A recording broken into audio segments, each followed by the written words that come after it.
So, good morning. Good morning. I want to thank you for the invitation to come speak. Yesterday was a very busy day, and I really enjoyed it. And I enjoyed meeting so many different patients and getting to be a part of their care.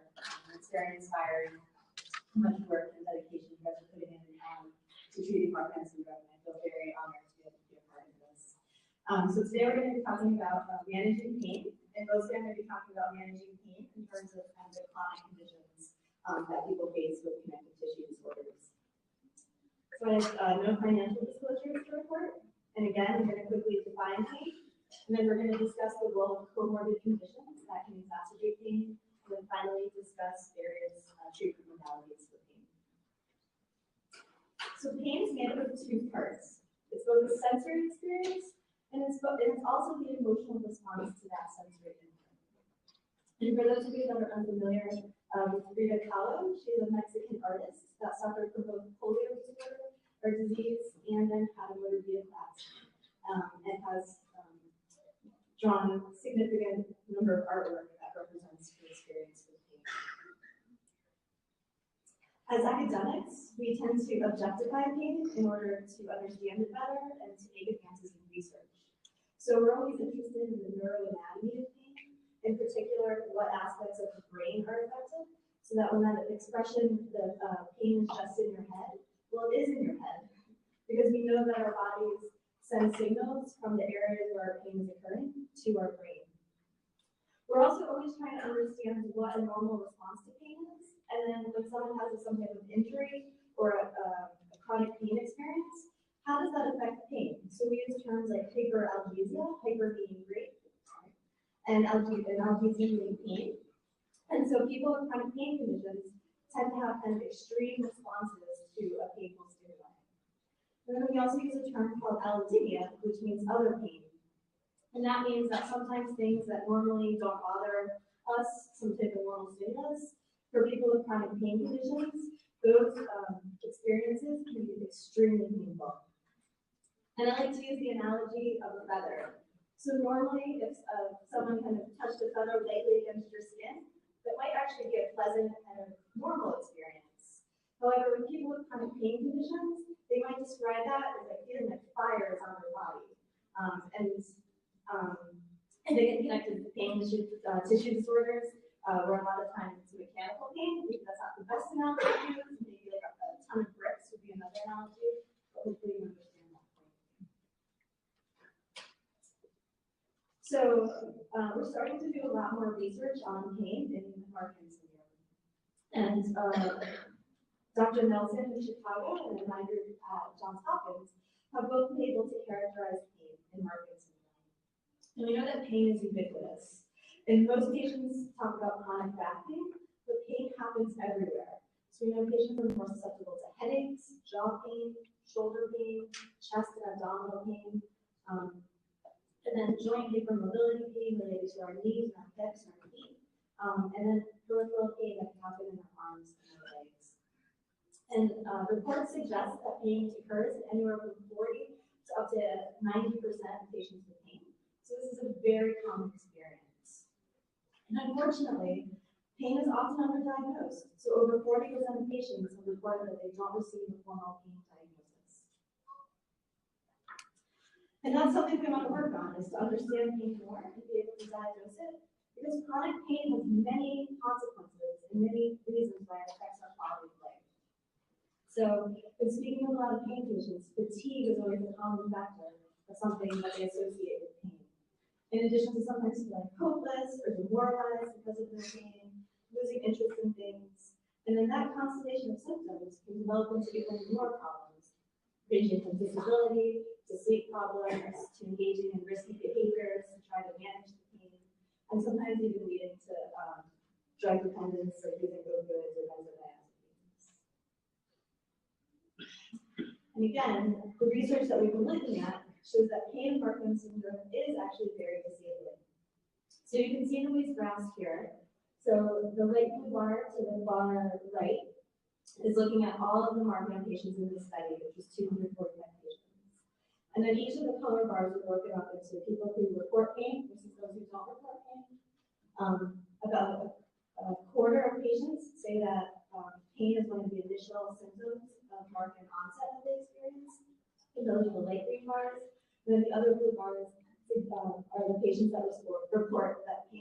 spread from its initial location to other areas. And you can see, I'm going to start at the bottom. So looking at both physical health and mental health. So the black lines are what the average kind of scale is. So if we look at a normal population of healthy adults, and this one is based out of Utah, then that 50 is where they would rate their physical and mental health. So that's normal. So you can see that across the board, patients with Marfan syndrome report worse physical health and worse mental health compared to healthy adults in a Utah population.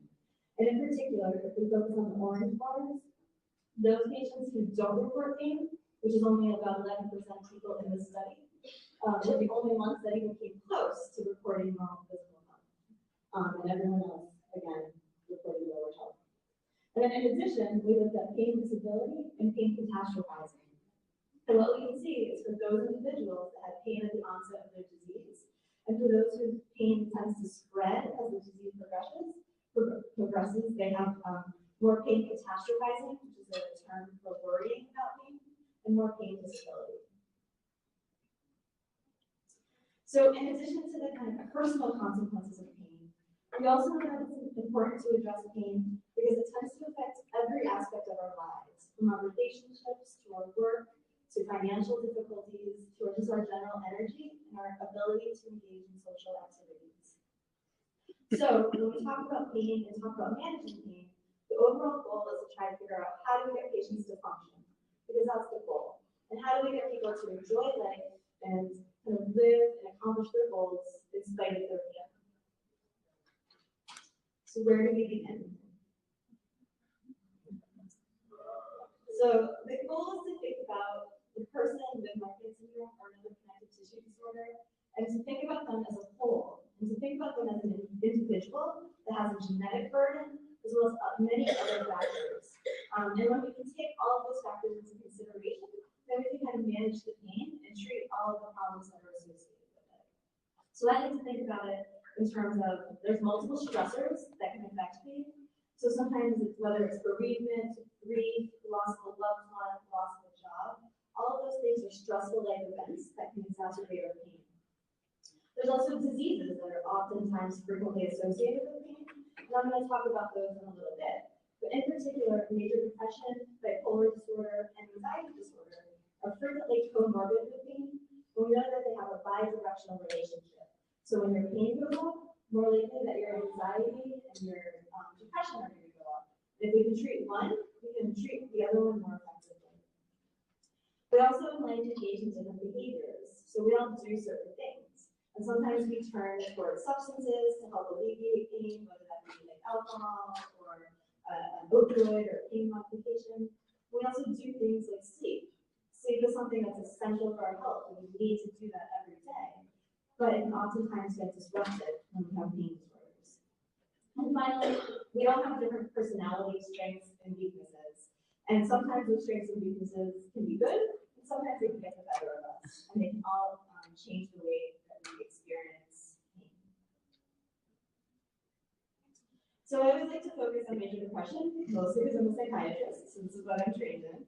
But again, because it's frequently comorbid with pain disorders. So we know that pain and depression are comorbid in 30 to 60% of cases. And this is kind of across the board in chronic pain conditions. And when people suffer from major depression, that means that the depression is uncoupling the reward system. So they lose that ability to enjoy life and get fulfillment from things. Depression also increases our ability to kind of avoid things. So it helps train our brain to find ways to avoid doing activities or engaging in things that we normally find pleasurable. It increases our vulnerabilities to take excessive medications. And in general, we know that it just increases our subjective experience of pain.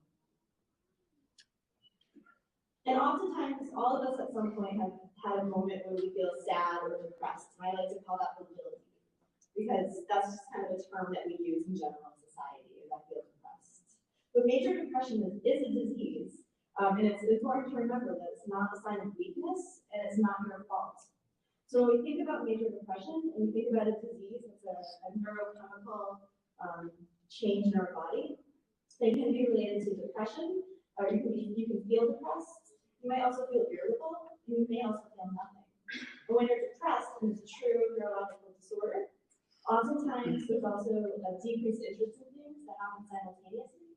So maybe we lose interest in going to work or school or interacting with their family. And oftentimes patients also describe feelings of guilt or worthlessness. They doubt themselves, they don't think that they deserve their family or their friends. And in addition to that, there's also changes in sleep and appetite and energy and fatigue. And when all of those constellation of symptoms occur, that can frequently be a sign of major depression, and that's something that should be evaluated by a primary care doctor or a psychiatrist. I also want to touch base about substances, because again, we know that it's very, very common in chronic pain disorders. So it ranges anywhere from people with chronic pain often abuse or misuse substances in about 30 to 80% of cases. So again, this is highly comorbid.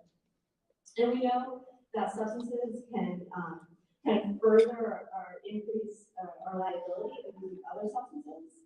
And using substances kind of prevents us from feeling well. So, the occasional glass of alcohol, sometimes using opioids in the acute pain situation, those are things that can be normal and can be helpful.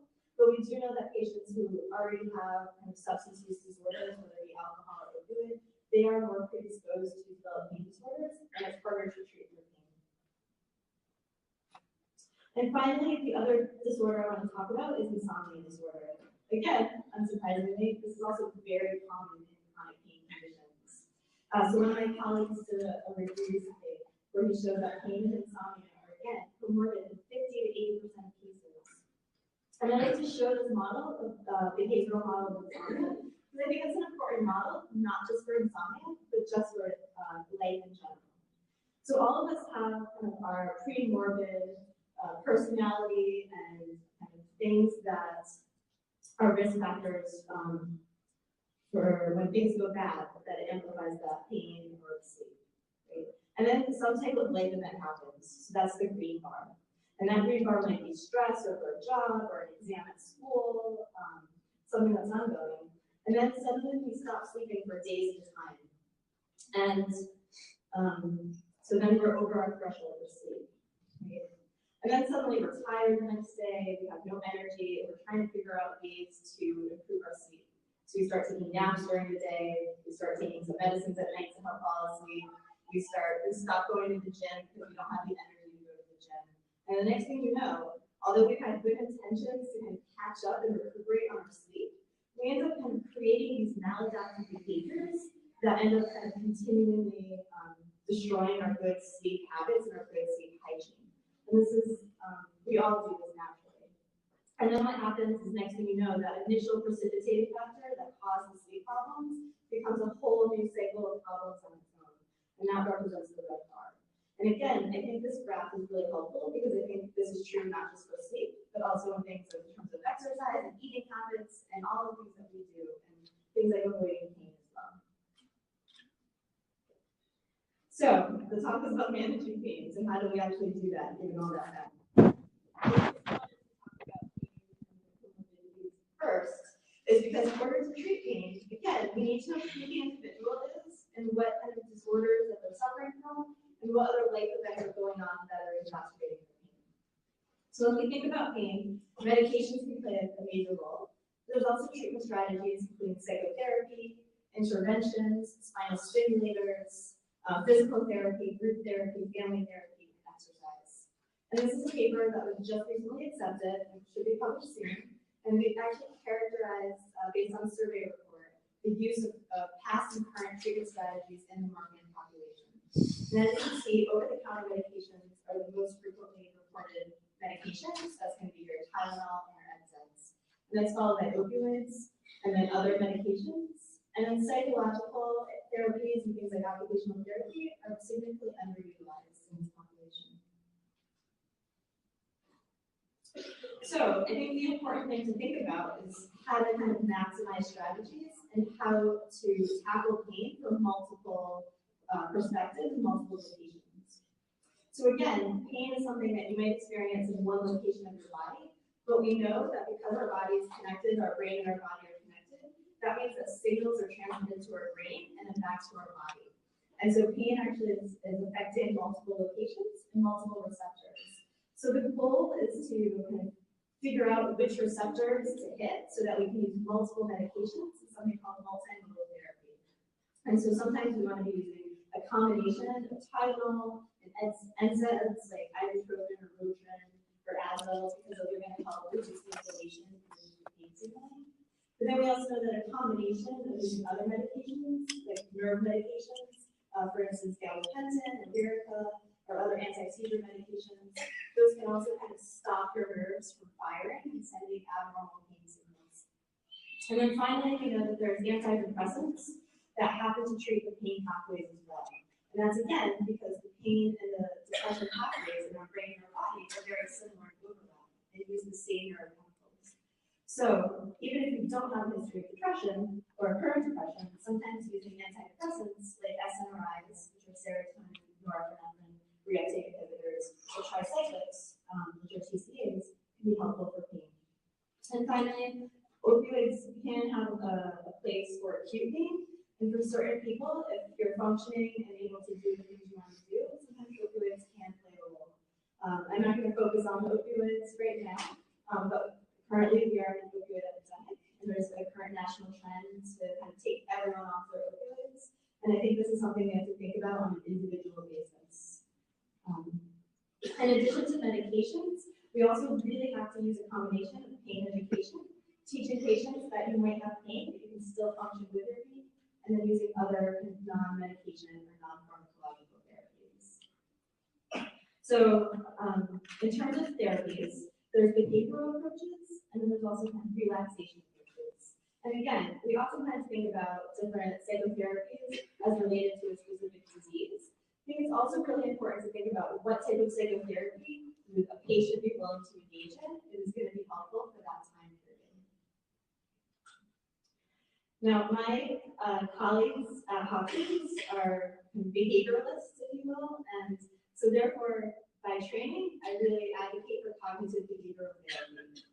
And that is the idea that we all have thoughts, we all have feelings, and we all have emotions, and we all have behaviors. And all three of those interact and play a role with each other. So when we do something, when we feel a certain way, it also affects our thoughts. And so most of us feel a certain way. And so maybe we say, oh, I don't feel like going to the gym today, so I'm not going to do it. And then that continues to perpetuate that feeling, right? I'm too tired, I'm fatigued, I'm not going to go to work, I'm not going to do this. But so one of the, I won't say easier ways, but one of the maybe more effective ways is to not focus on your feelings, but to focus on those behaviors. And so just go do something every single day, even if it's something small, and even if it's something really challenging. And the more you do something, the more that ultimately will change your thoughts and your feelings about it, and the more likely you are to do that. So again, after a while, it can help change your thoughts and your feelings. And while I don't advocate for many apps, because I'm not familiar with a lot of them, I will say that for cognitive behavioral therapy for insomnia, that's a special technique that can focus on your behaviors and thoughts around sleep. And our lab does a lot of research on this.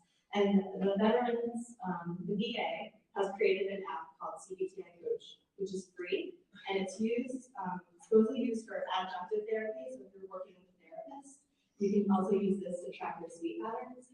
But I do suggest it because I know that a lot of times if you're not in an academic center or urban setting, it's hard to find sleep specialists who understand how to treat sleep. And finally, there's a lot of different relaxation training. So there's, whether it's diaphragmatic breathing, progressive muscle relaxation, or guided imagery, there's a lot of ways that when a certain life event or something very stressful is exacerbating your pain, that we can use different techniques to calm down. And yoga and mindfulness meditation, there's a lot of research going on right now.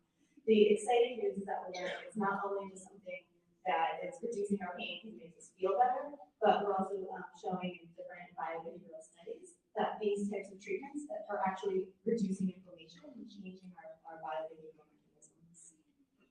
And one key thing is to remember that you want to practice these techniques when you're feeling better. My tennis coach always used to say that it's not practice that makes perfect, it's perfect practice that makes perfect. And so I like to remind people that if you're really, really stressed and having a really, really bad day, that's not the day to start yoga or to start progressive muscle relaxation. It's not going to work. So you want to work on these therapies on times when you're feeling a little bit better, And finally, self-efficacy is really important. It's important to believe in ourselves and to believe that we're capable of getting better and we're capable of accomplishing our goals. And then it's also important for us as clinicians to advocate for our patients and to remind them that they are capable of functioning as well.